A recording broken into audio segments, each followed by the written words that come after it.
You know, the greater Grand Rapids area has seen a really big boom in its population, which has been driven by a boom in business. Yeah, leaders with the group The Right Place have proposed a dozen new projects to keep that momentum going.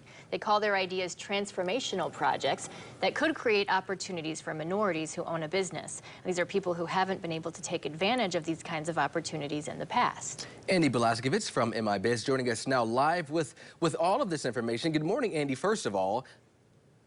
Good morning. Yeah, hey, what exactly are these projects? Why are advocates calling them transformational?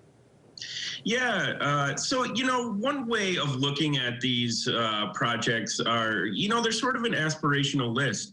And, one of the reasons that they came out now was, in the coming months, 6 months to the next year, Kent County and the city of Grand Rapids are going to be distributing a lot of federal COVID relief and infrastructure funding.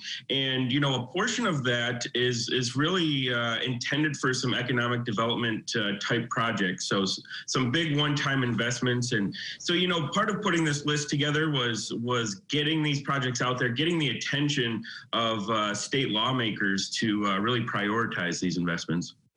So if these projects, Andy, are for people who are minorities and own businesses, how are they going to make sure that those people have a voice about how they move forward with the projects? Mm-hmm.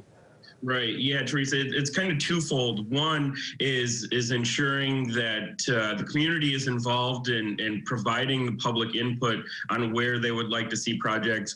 And another side of this is minority-owned businesses that might have a chance to participate either through contracting or other parts of the development of these projects. And so, some of the feedback that we got from business advocates to this list was, hey, let's just make sure that we have all the voices in the community at the table and make sure that these reflect the priorities of the entire community, and not just, kind of some of the familiar faces we typically see with big projects in Grand Rapids.